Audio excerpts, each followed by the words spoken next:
Hi guys. Before we start chapter number 9, let's recall what we learned in chapter number 8. Okay, the lion capital. It is carved in stone and placed on top of a massive stone pillar at Sarnath. Ashoka was one of the greatest rulers known to history, and on his inscriptions were carved on pillars as well as on rock surfaces.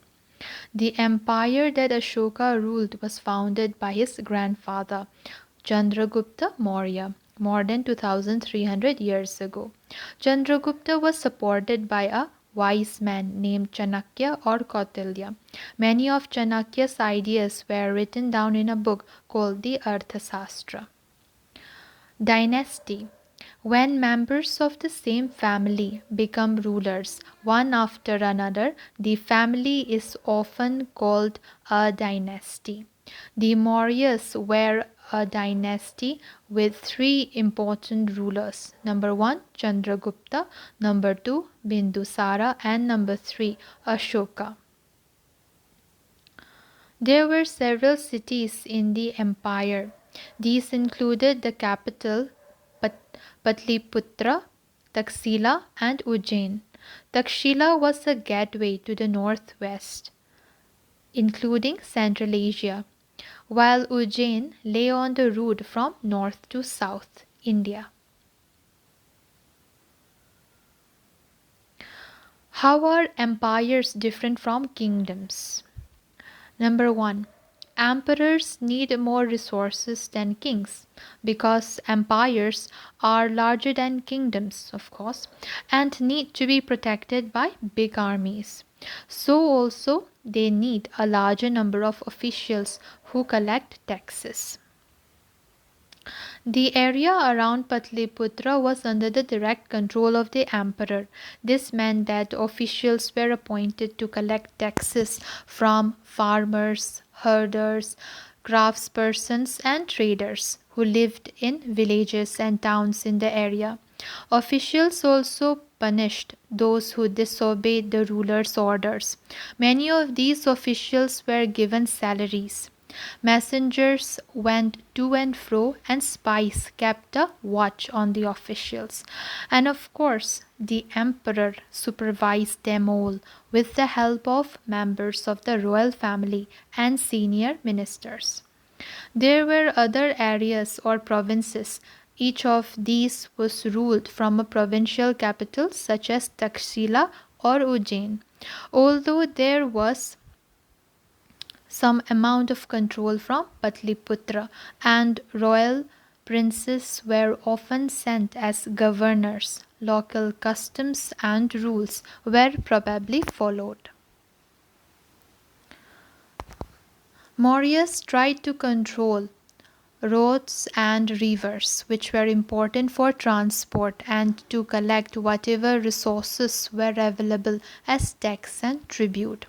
The Arthasastra tells us that the northwest was important for blankets and South India for gold and precious stones. So, what are tributes?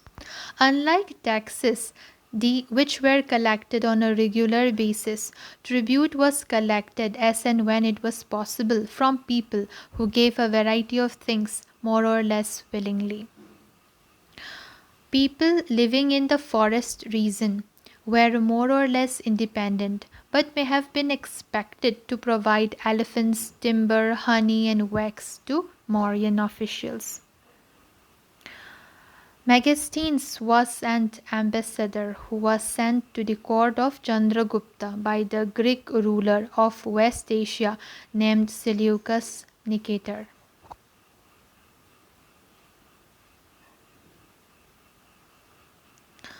So, the most famous Mauryan ruler was Ashoka. He was the first ruler who tried to take his message to the people through inscriptions. Most of Ashoka's inscriptions were in Prakrit and were written in the Brahmi script. Kalinga is the ancient name of coastal Orissa. Ashoka fought a war to conquer Kalinga. However, he was so horrified when he saw the violence and bloodshed that he decided not to fight any more wars. He is the only king in the history of world who gave up conquest after winning a war. So Dhamma is the Prakrit word for the Sanskrit term dharma. Ashoka's Dhamma did not involve worship of a god or performance of a sacrifice. He felt that just as a father tries to teach his children, he had a duty to instruct his subjects. He was also inspired by the teachings of the Buddha. He appointed officials known as the Dhamma Mahamata who went from place to place teaching people about Dhamma. Besides, Asoka got his messages inscribed on rocks and pillars, instructing his officials to read his message to those who could not read it themselves. Asoka also sent messengers to spread ideas about Dhamma to other lands such as Syria, Egypt, Greece, and Sri Lanka.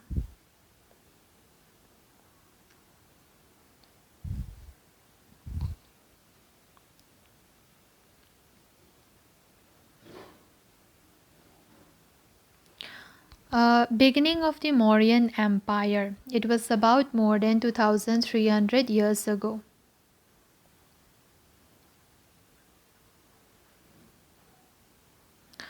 So let's see.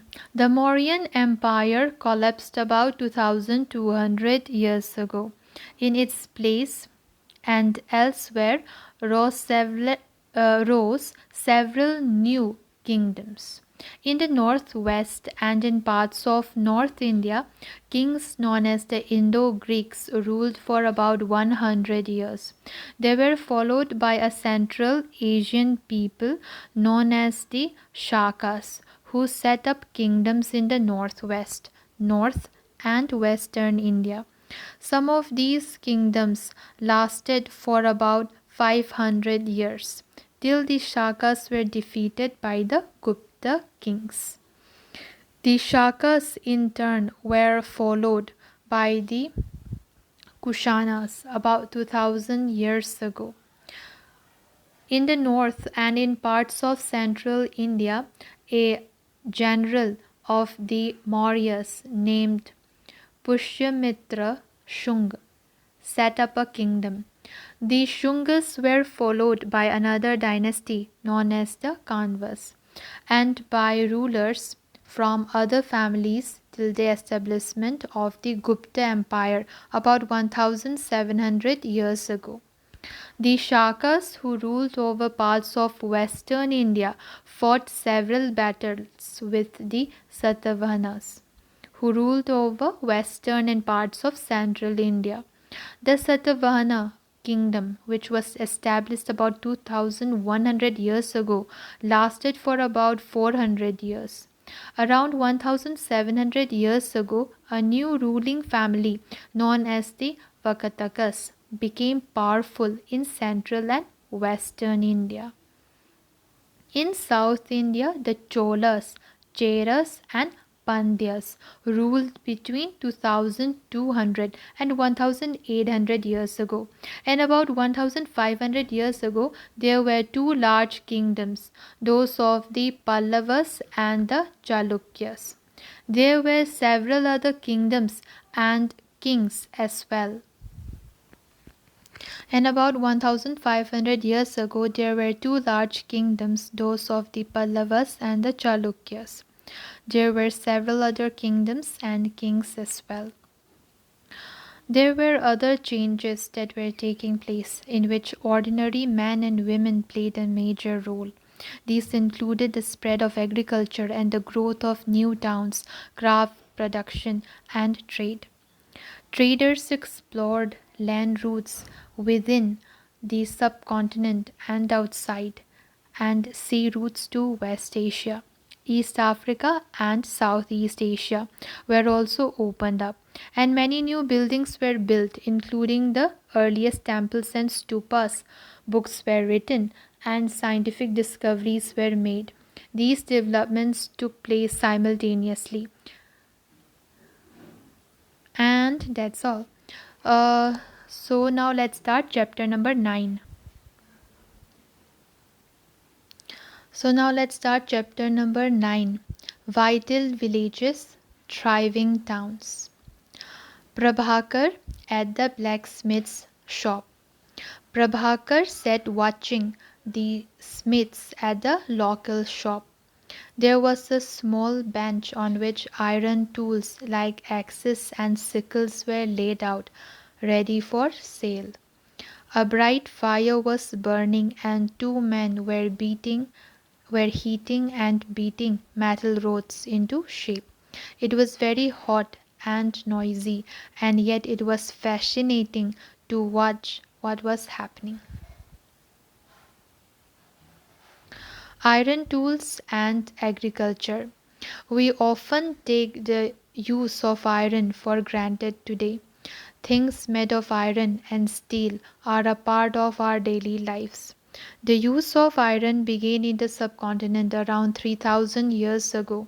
Some of the largest collections of iron tools and weapons were found in the megalithic burials, about which you read in chapter 5. Around 2500 years ago, there is evidence for the growing use of iron tools. This included axes for clearing forest and the iron plowshare, as we had seen. The plowshare was useful for increasing agricultural production.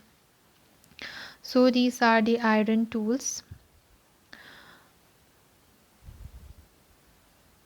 So this is the tongs, this is the sickle, and this is the axe.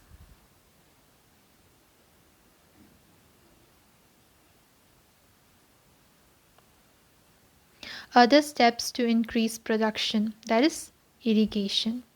The kings and kingdoms you have been reading about could not have existed without the support of flourishing villages. While new tools and a system of transplantation increased production, irrigation was also used. Irrigation works that were built during this time included canals, wells, tanks, and artificial lakes.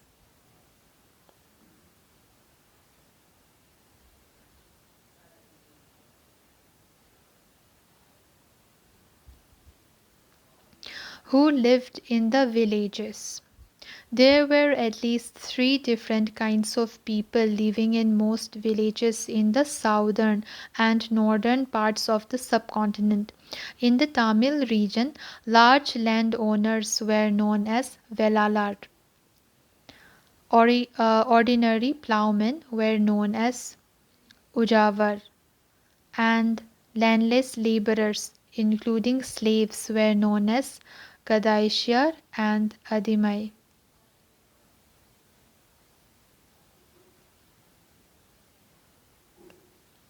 In the northern part of the country, the village headman was known as the Grama Bhojaka. Usually, men from the same family held the position for generations. In other words, the post was hereditary. The Grama Bhojaka was often the largest landowner. Generally, he had slaves and hired workers to cultivate the land. Besides, as he was powerful, the king often used him to collect taxes from the village. He also functioned as a judge and sometimes as a policeman. Apart from the Grama Bhojaka, there were other independent farmers known as Grihapatis, most of whom were smaller landowners. And then there were men and women such as the Dasa Karmakara, who did not own land and had to earn living working on the fields owned by others. In most villages, there were also some craftspersons such as the blacksmith, potter, carpenter, and weaver.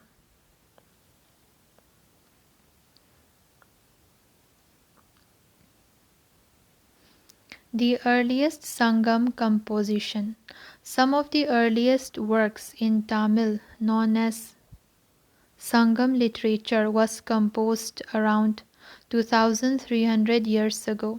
These texts were called Sangam because they were supposed to have been composed and compiled in assemblies known as Sangams of poets that were held in the city of Madurai. The Tamil term mentioned above are found in Sangam literature. Finding out about cities, stories, travelers, sculpture, and archaeology. You may have heard of the Jatakas. These were stories. These were stories that were probably composed by ordinary people and then written down and preserved by Buddhist monks. Here is part of a Jataka story, which tells us how a poor man gradually became rich.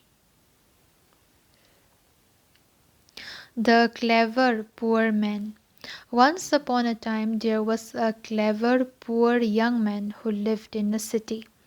His only source was a dead rat. His only resource was a dead rat. He started off by selling it for a coin to a hotel for their cat. Then one day there was a storm. The king's garden was littered with branches and leaves, and the gardener was at a loss as to how to clear the mess. The young man offered to clean the garden if he could keep the wood and leaves. The gardener agreed at once. The young man rounded up all the children who were playing with an offer of sweets for every stick and leaf that they could collect. In no time, every scrap had been neatly piled near the entrance.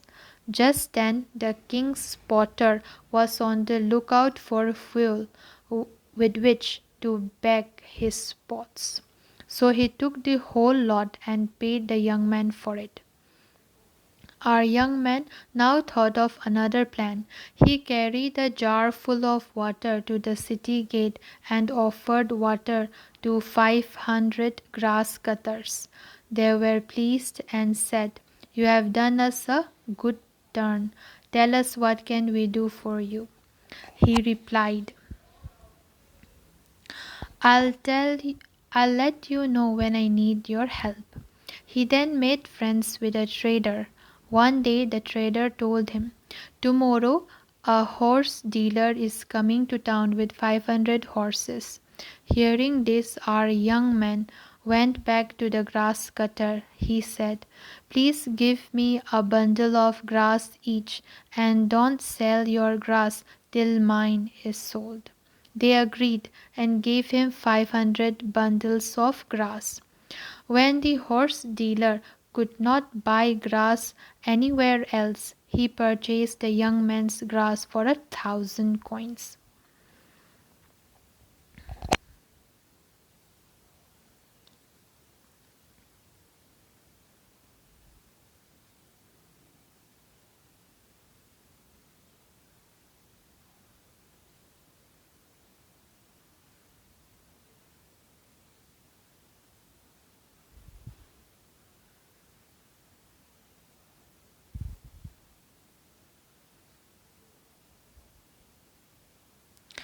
Okay, so ring well found in Delhi. In what ways do you think this system of drainage was different from that of the Harappans? So this is the ring well. We can use other kinds of evidence to find out about life in some of these early cities. Sculptors carved scenes depicting people's lives in towns and villages as well as in the forest. Many of these sculptures were used to decorate railings, pillars, and gateways of buildings that were visited by people.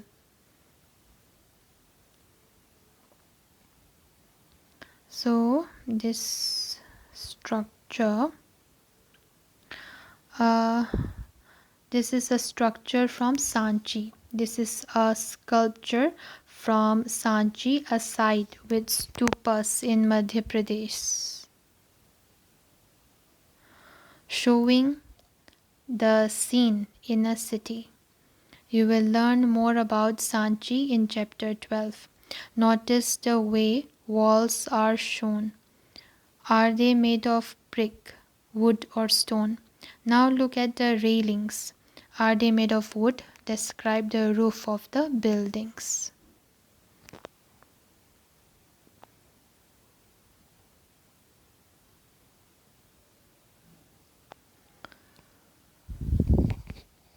Many of the cities that developed from about 2500 years ago were capitals of the Mahajanapadas that you learned about in chapter 6.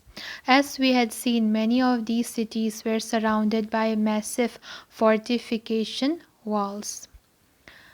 In many cities, archaeologists have found rows of pots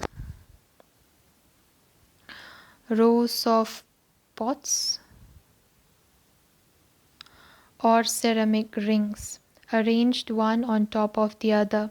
These are known as ring wells. These seem to have been used as toilets in some cases, and as drains and garbage dumps. These ring wells are usually found in individual houses. We have hardly any remains of palaces, markets, or of homes of ordinary people. Perhaps some are yet to be discovered by archaeologists, others made of wood, brick, mud brick, and thatch may not have survived. Another way of finding out about early cities is from the account of sailors and travelers who visited them. One of the most detailed accounts that has been found was by an unknown Greek sailor. He described all the ports he visited. Found Bharuch on map 7 and then read his description of the city. The story of Bari Gaja, the Greek name for Bharuch. The gulf is very narrow at Barigaja and very hard to navigate for those coming from the sea. Ships had to be steered in by skillful and experienced local fishermen who were employed by the king. The imports into Barigaja were wine, copper, tin, lead, coral, topaz, cloth, gold, and silver coins. Export from the town included plants from the Himalayas, ivory, agate, carnelian, cotton, silk, and perfumes. Special gifts were brought by merchants for the king. These included vessels of silver, singing boys, beautiful women, fine wines, and fine cloth. Make a list of all the things imported and exported from Barigaja. Underline at least 2 things that were not in use during Harappan times. Why do you think merchants brought gifts for the king? Coins. You may have noticed how wealth is measured in terms of coins in the story on page 90. Archaeologists have found several thousands of coins belonging to this period. The earliest coins which were in use for about 500 years were punch marked coins. such as the one shown below. They have been given this name because the designs were punched onto the metal, silver or copper.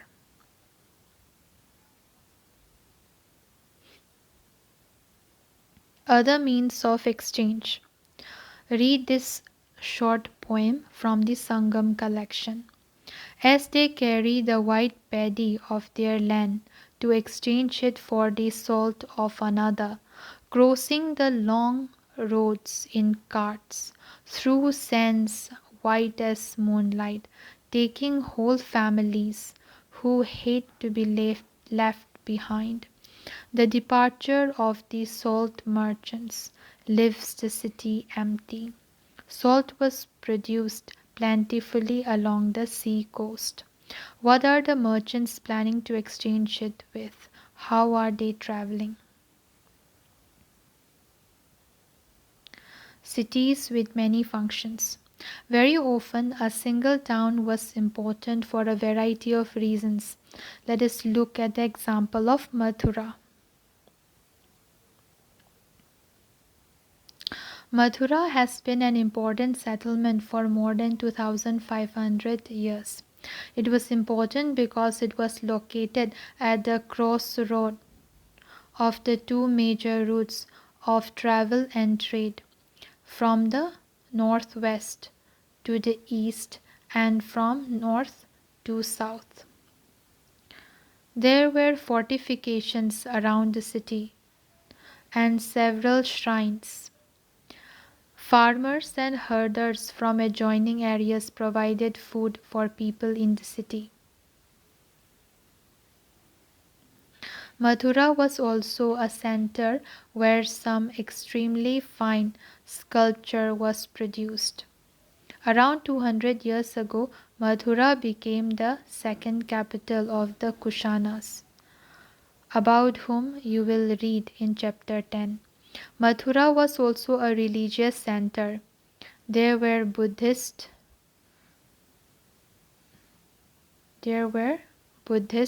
monasteries, Jain shrines, and it was an important center for the worship of Krishna.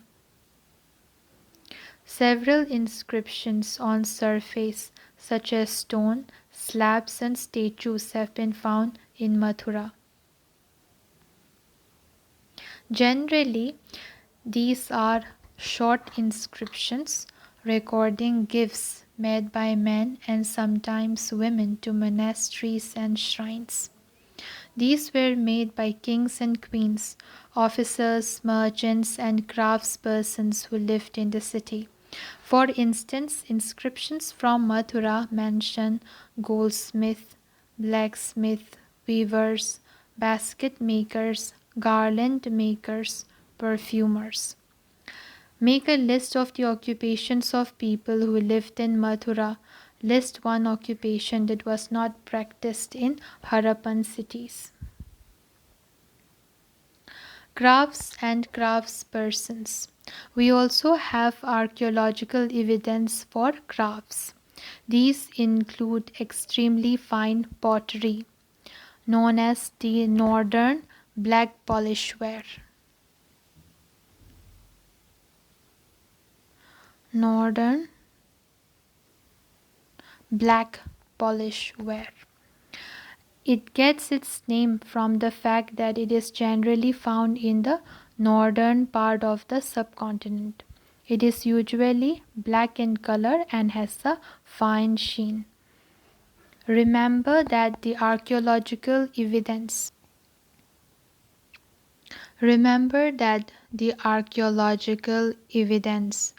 for many crafts may not have survived. We know from text that the manufacture of cloth was important.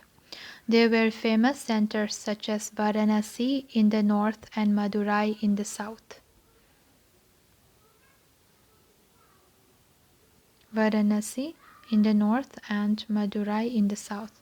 Both men and women worked in these centers. Many craftspersons and merchants now formed associations known as shrenis. These trainees of craftspersons provided training, procured raw material, and distributed the finished goods. Then trainees of merchants organized the trade. Trainees also served as banks, which where rich men and women deposited money. This was invested, and part of the interest was returned or used to support religious institutions such as monasteries. Rules for spinning and weaving.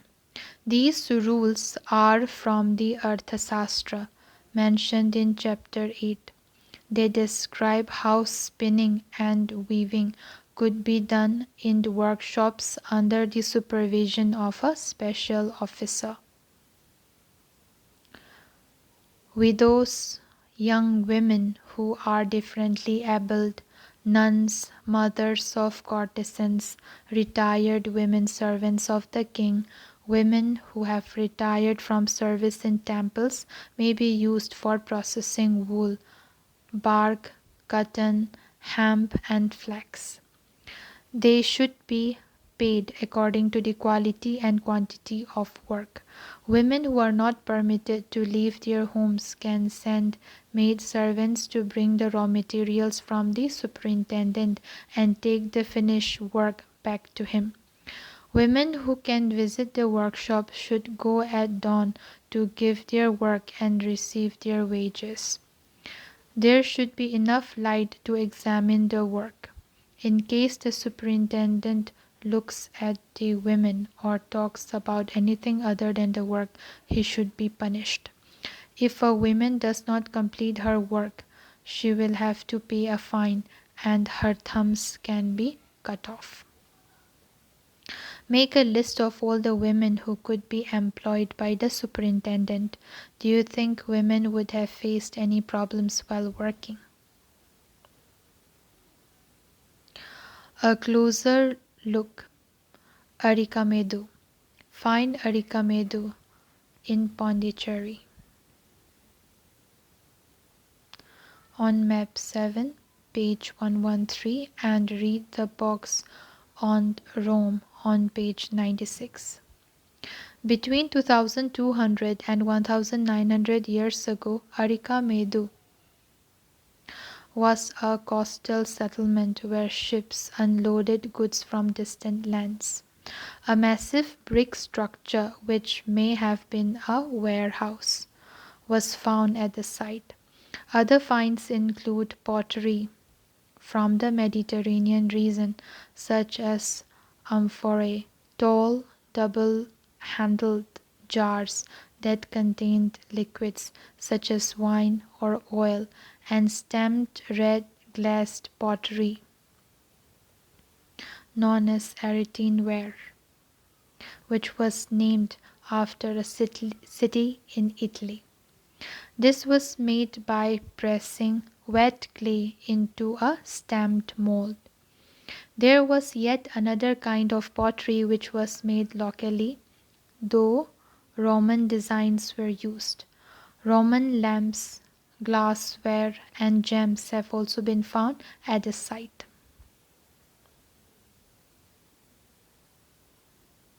Small tanks have been found that were probably dyeing vats used to dye cloth. There is plenty of evidence for the making of beads from semi-precious stones and glass. List the evidence that indicate that there was contact with Rome. Tamil Brahmi inscriptions. Several pieces of pottery have inscriptions in Brahmi, which was used to write Tamil. So, elsewhere in the world, find Rome on map 6, page 84. This is one of the oldest cities in Europe and developed around the same time as the cities in the Ganga Valley. Rome was the capital of one of the largest empires, one that spread across Europe, North Africa, and West Asia. Augustus Augustus, one of the most important emperors who ruled about 2000 years ago, said that he found Rome a city of brick and made it into a city of marble. He and later rulers built temples and palaces. They also built huge amphitheaters, open arenas. So, amphitheaters, they are open arenas surrounded by tiers of seats where citizens could watch all kinds of shows and public baths with separate timings for men and women where people meet and relaxed. Huge aqueducts, channels to supply water were built to bring water to the city for the bath fountains and toilets. What do you think the amphitheaters and aqueducts have? Why do you think the amphitheaters and aqueducts have survived? So this is an aqueduct.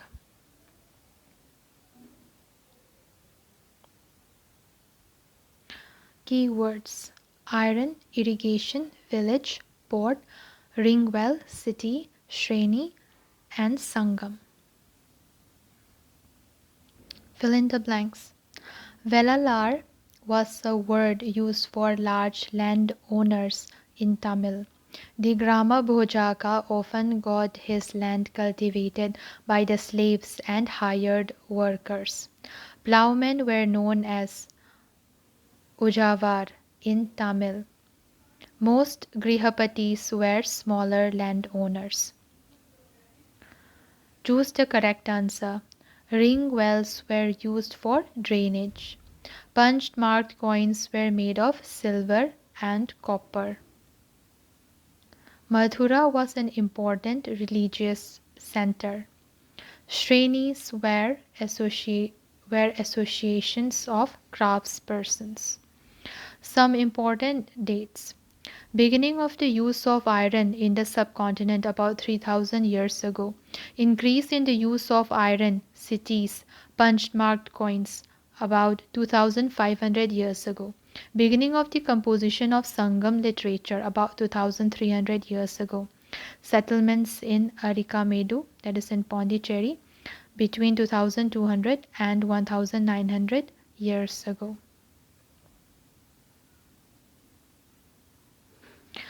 That's all, guys. Thank you so much. See you in my next video. Bye, guys.